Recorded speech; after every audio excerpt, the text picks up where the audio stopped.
Hello guys! So narito tayo ngayon sa Barangay Aguho, Pateros. Papunta tayo ngayon sa aking destination para sa aking billboard.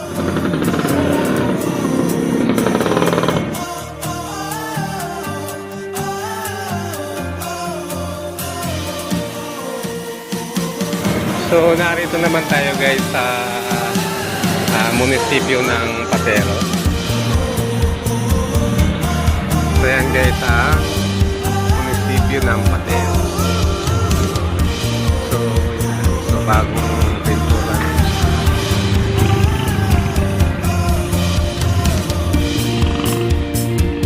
So mahaba-haba pa rin ang ating lalakarin.